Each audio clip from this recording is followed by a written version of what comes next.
faites bien de regarder Mituba Télévision. Madame, Messieurs, bienvenue à ce grand direct à la une de l'actualité. Suite à l'agression congolaise par le Rwanda, l'Union européenne a donné sa position assez claire.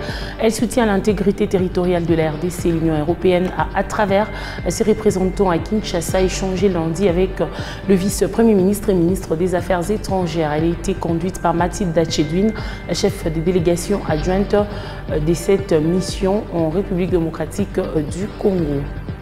Et dans la province du Haut-Katanga, le gouverneur de cette province, Jacques Aboula Katoué, a dans une adresse à la population fustigé le cas d'assassinat enregistré ces derniers temps dans la ville de Lubumbashi. L'autorité provinciale appelle en outre la population à collaborer avec les services de sécurité pour mettre fin à ces actes de banditisme. La province du Lualaba a un nouveau-né dans les secteurs de l'entrepreneuriat. Depuis le samedi 11 février, l'entreprise Percy Industrial Power and Controls a ouvert ses portes, une société spécialisée dans la vente du matériel électrique, mais aussi des équipements environnementaux. Plus de détails dans ce grand direct avec Oscar Kalobay. Voilà tout pour les titres, mesdames, messieurs. Place à présent aux détails.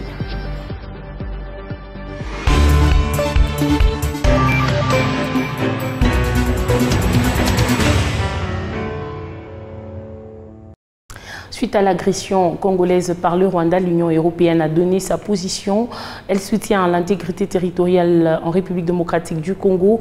L'Union européenne a, à travers ses représentants à Kinshasa, échangé lundi avec le vice-premier ministre et ministre des Affaires étrangères. Elle était conduite par Mathilde Dachedwin, chef des délégations adjointes de cette mission.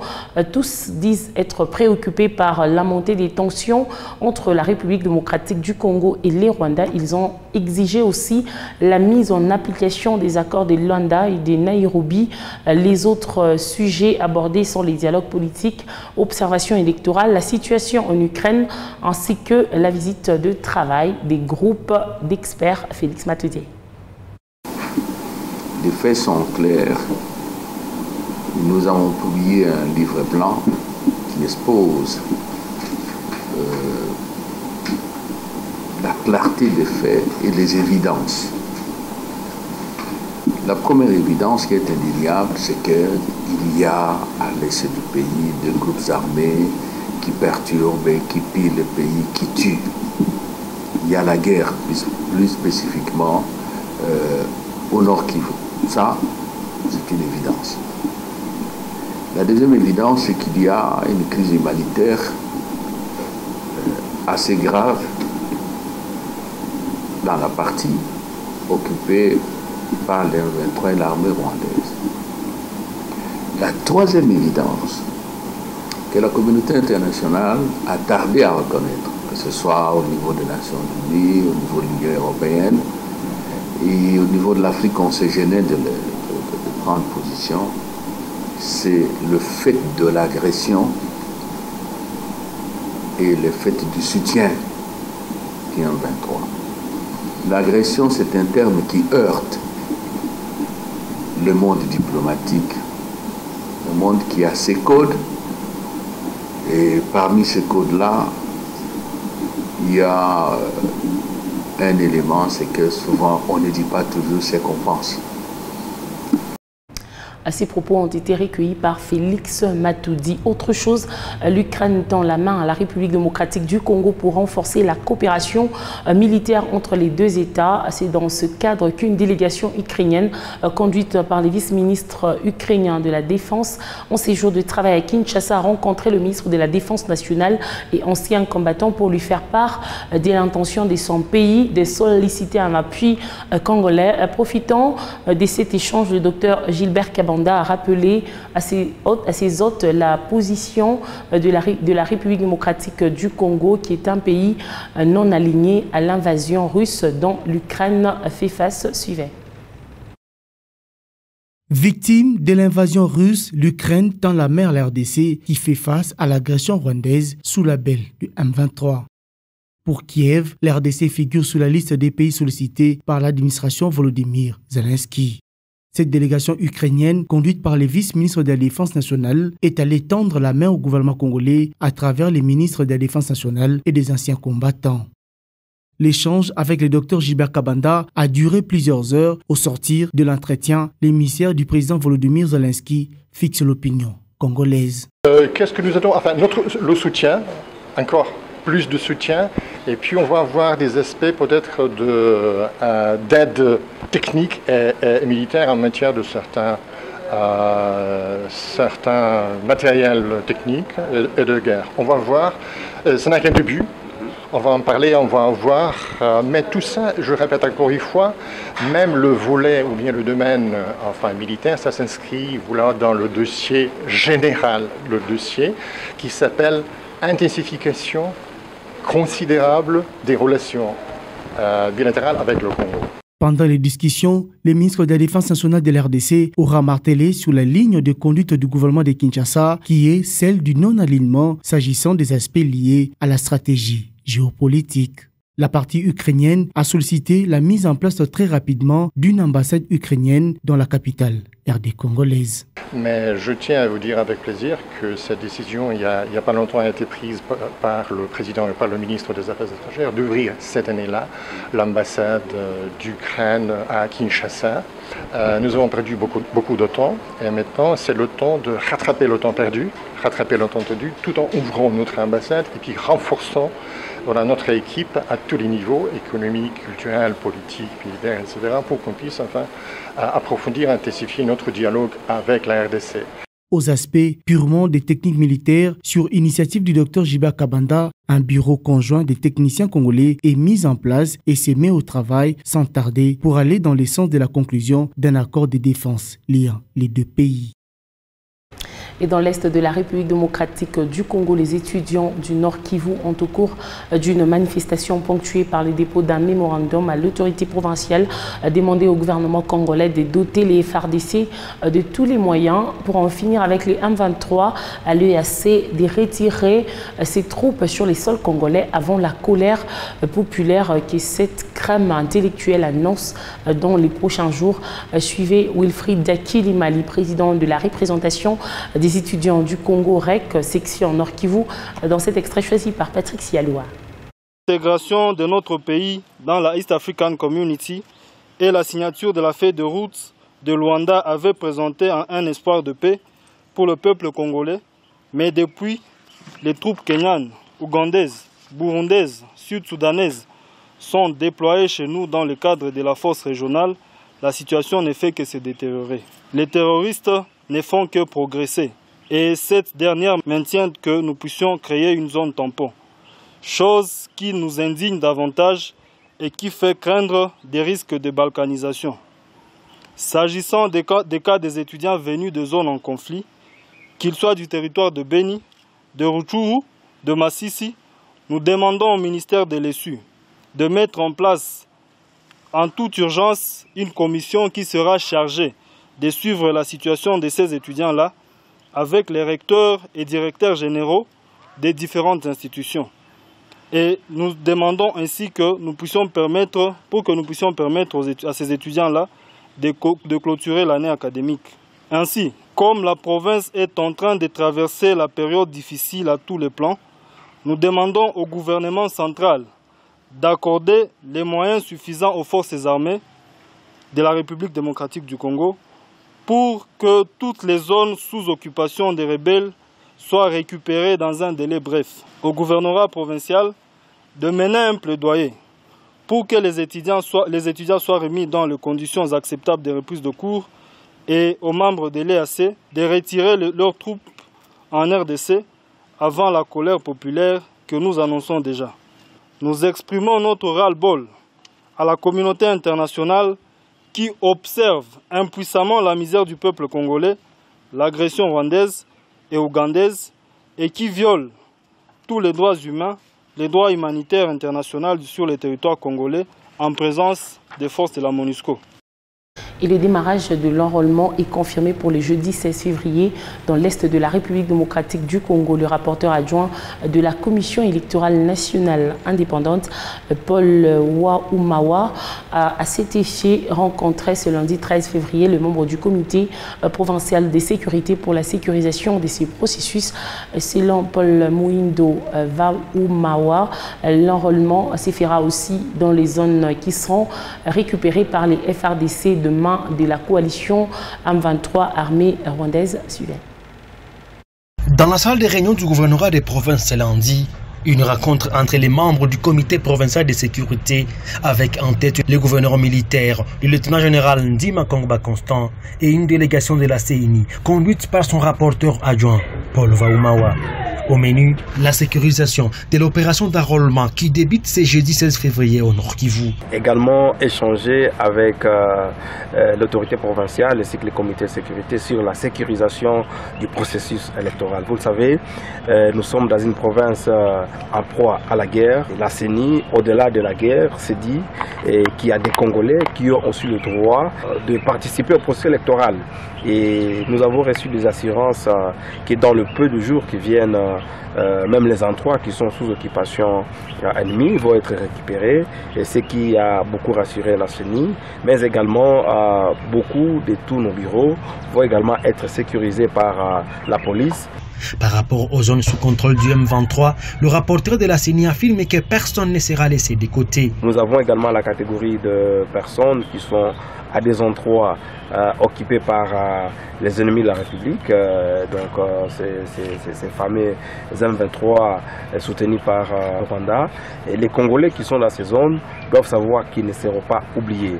Et nous avons prévu pour ce qui concerne la Commission électorale nationale indépendante, nous avons déjà des équipements pour amener là-bas. Nous avons déjà des personnes ou les agents formés pour aller faire l'enrôlement dans ces zones-là. Mais nous attendons les go de notre armée qui à tout moment peut nous dire voilà, vous pouvez maintenant accéder à ces endroits-là, parce qu'il y a des dispositifs qui sont totalement pris par l'armée pour que ces endroits soient totalement récupérés par notre gouvernement.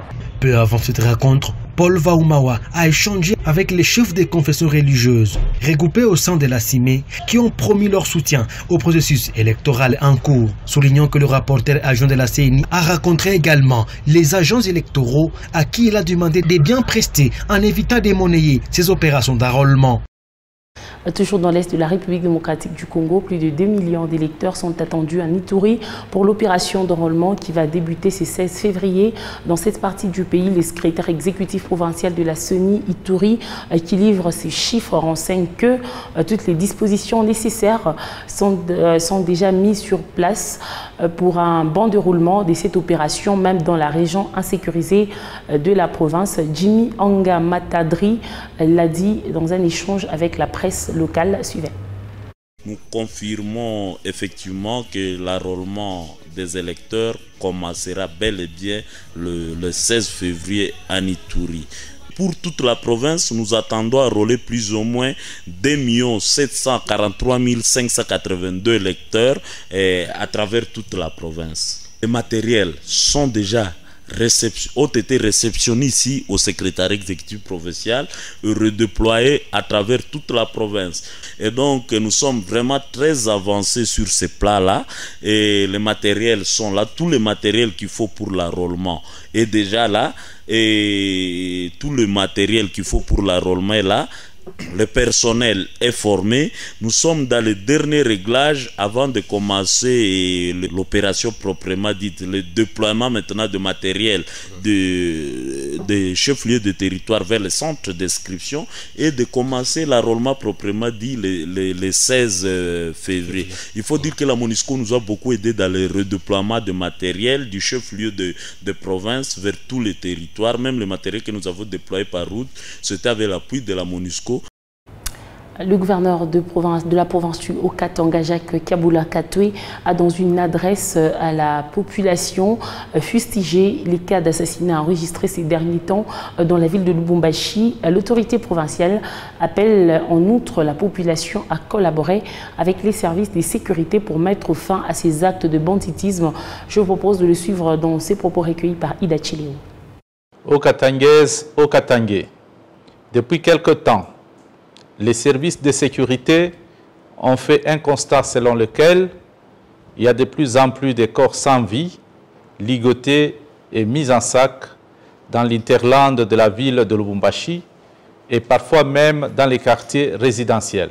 Ce mode opératoire est nouveau dans notre province et nous appelle tous à plus de vigilance.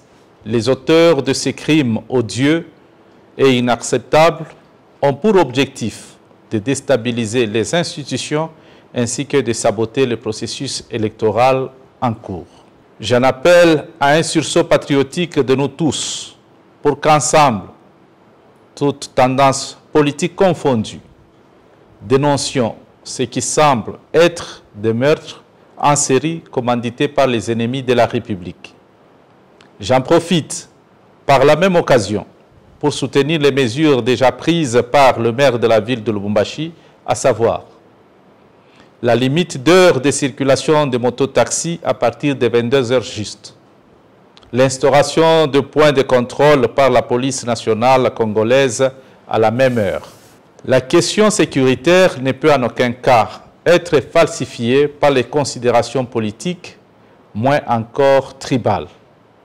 Toute la population okatangaise est appelée à dénoncer tout cas suspect et toute présence de personnes inhabituelles dans nos différents quartiers.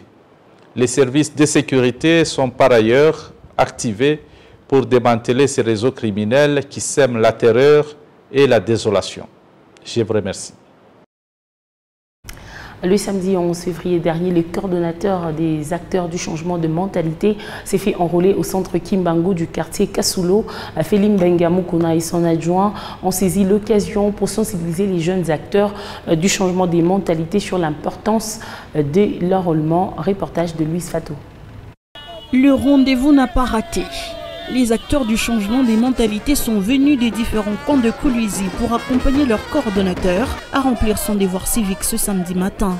La foule, constituée des différentes structures de jeunes et d'autres associations, est partie du rond-point de l'indépendance jusqu'au centre d'enrôlement Kimbangu de Kasulo, où Félim Benga et son adjoint se sont enrôlés en toute quiétude.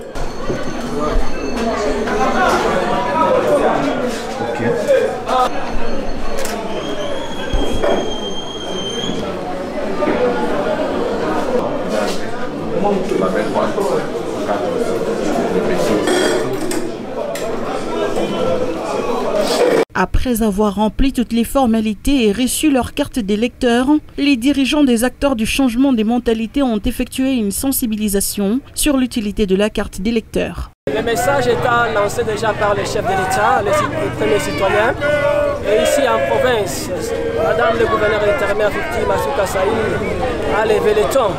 Et nous autres, nous sommes dit de maintenir le temps, nous les acteurs de changement de mentalité. Nous nous sommes dit c'est l'heure de faire de nos différences une force pour la paix. Vous savez, le chef de l'État est en train d'appeler à ce qu'il y ait la classe moyenne, qu'il y ait les rajeunissements. Il n'y a pas de rajeunissement sans la compétition, mais encore la participation. Donc les jeunes doivent comprendre que nous devons conjuguer avec les principes de la compétence, de la participation ainsi que de la compétition. Alors, chers amis, chers compatriotes, chers parents, demandez à vos enfants vous-même, allez vous faire enrôler, comme nous venons de faire, de prêcher par l'exemple. Nous sommes là pour faire de nos différences une force pour la paix. Donc, allez-y vous faire enrôler massivement. Le directeur provincial adjoint de la communication et initiation à la nouvelle citoyenneté et coordonnateur des acteurs du changement des mentalités a lancé un appel à tous les Lualabé à s'enrôler massivement pour espérer le changement tant souhaité par le peuple congolais en général et Lualabé en particulier. La province du Lualaba a un nouveau-né dans les secteurs de l'entrepreneuriat. Depuis le samedi 11 février, l'entreprise Percy Industrial Power and Controls a ouvert ses portes. Une société spécialisée dans la vente de matériel électrique, mais aussi des équipements environnementaux. Plusieurs entreprises ont été représentées à ces rendez-vous d'affaires. Oscar Kalambay et Socrate Wamungu pour ce long format. C'est un Congolais audacieux qui a osé. Patrick Kassenda a réuni différentes nationalités à l'inauguration du siège social de son entreprise, Percy Industrial Power and Control. Un showroom à la hauteur des aspirations de son propriétaire et qui a impressionné ses invités après la visite effectuée dans différents locaux où sont exposés du matériel électrique à vendre. Ma première impression est que c'est bien organisé et c'est professionnel. Il suffit de jeter un coup d'œil à la boutique pour se rendre compte que tout est à sa place.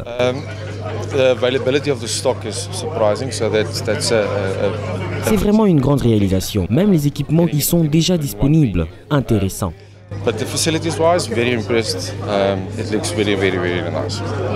Pour ce client, l'avènement de cette entreprise est un pas franchi dans le secteur électrique.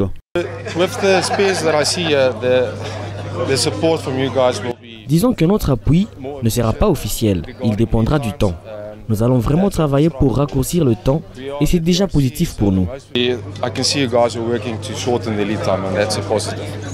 Sur place, autour d'un cocktail, Patrick Kassenda s'est lancé dans la promotion de ses produits à ses invités, particulièrement les clients.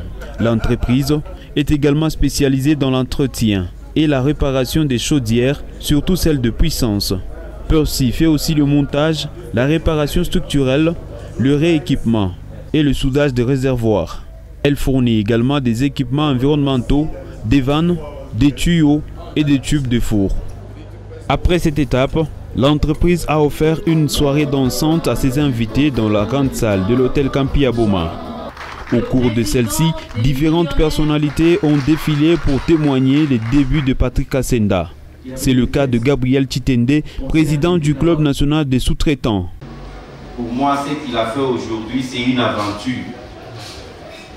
Une aventure qui a commencé en 2020, je crois. J'étais avec lui, chez lui, en Afrique du Sud. Il m'a dit, Gabriel, je dois ouvrir un bureau à Kolwezi parce que je veux faire un stock. Moi, je veux investir. Il a dit et aujourd'hui, il a fait. Celui-ci a invité les autres grandes entreprises et sous-traitances à faire confiance à Percy. Ce qu'a fait Patrick aujourd'hui, il veut prouver à tout le monde qu'on peut lui faire confiance. Et je vais demander à tous les donneurs d'ordre qui sont ici de faire confiance à Percy.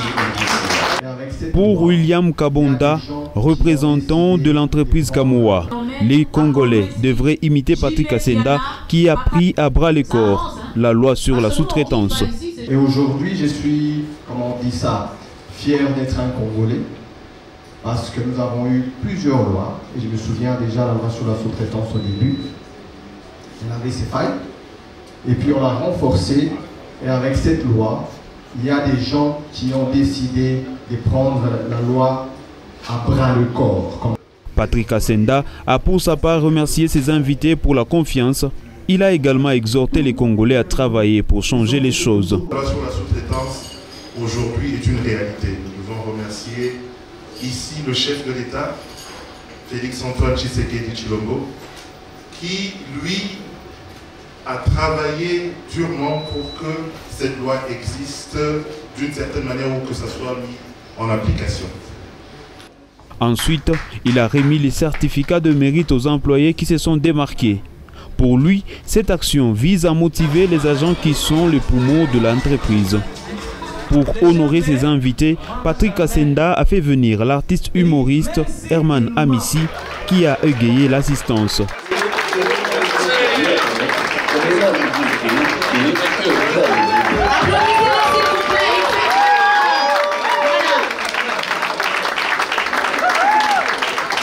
Ça, c'est une veste qui m'éloigne des films matérialistes. Lors de la fabrication, on y a ajouté une alarme. Si je veux l'activer, il suffit que je tape PAP. Mode antimatérialiste activé. Désormais, vous êtes protégé, pasteur. Ainsi que le groupe Wenge BCBG de l'artiste musicien Jibem Piana qui a de sa manière agrémenté la soirée.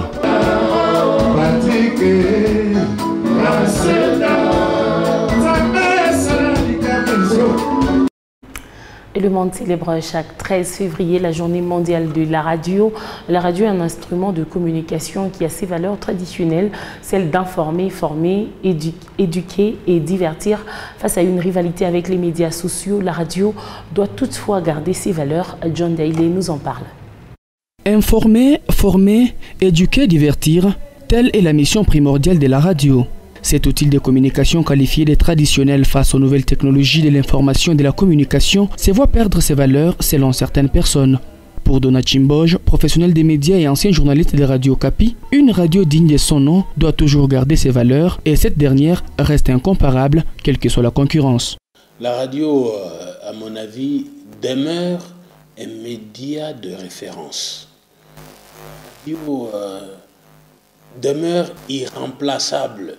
C'est le moyen, à mon avis, le plus efficace, le plus rapide, le plus sûr d'information. L'information qui provient de la radio est sûre. On peut la vérifier, on en connaît l'auteur, on en connaît la source, on peut la corriger.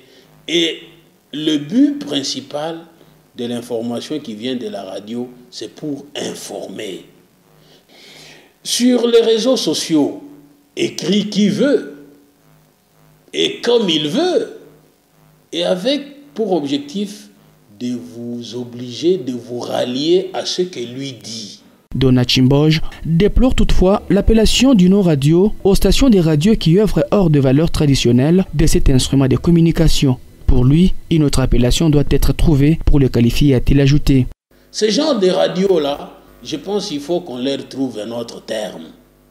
Pas radio, non, il faut qu'on leur trouve un autre terme. De la même manière que ceux qui travaillent là-bas ne sont pas journalistes, leur radio, il faut aussi qu'on leur trouve un terme. Vous et moi, nous devons entrer au laboratoire. Quelle que soit l'évolution dans le monde de communication, la radio reste un outil de communication très sûr et ses valeurs sont connues de tous. A renchéri ces professionnels des médias du Lualaba.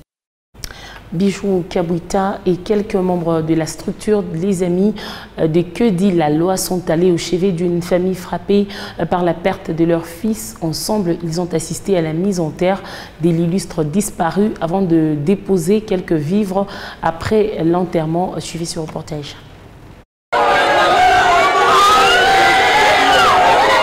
Pleurer avec ceux qui pleurent. La structure Les Amis de Que dit la loi n'a pas dérogé à cette règle sociale.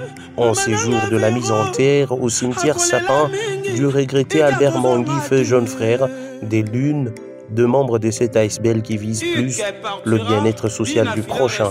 Bijou Kabuita et quelques membres de Que dit la loi ont accompagné cette famille dans ces moments de douleur.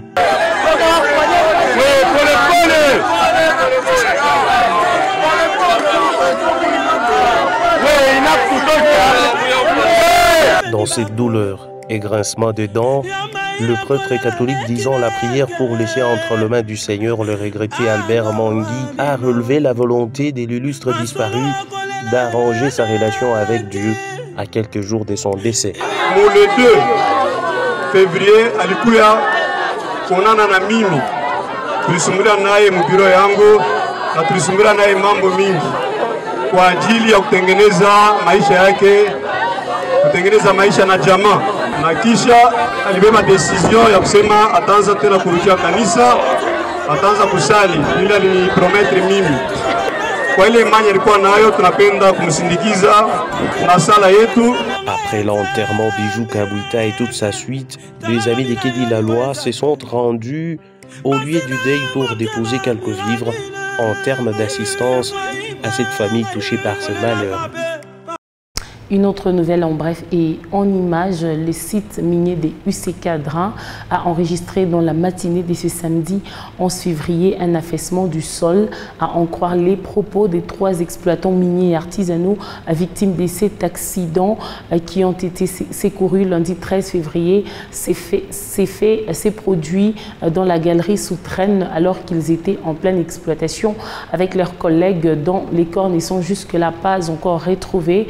Michael Moutuila et Socrate Wamungu nous en parlera dans nos prochaines éditions. Et voilà ce qui m'est fait à ces grands directs d'aujourd'hui, madame et messieurs. Merci à vous de l'avoir regardé et suivi. Je vous retrouve demain à la même heure avec ce même et réel plaisir. Au revoir et shalom chez vous.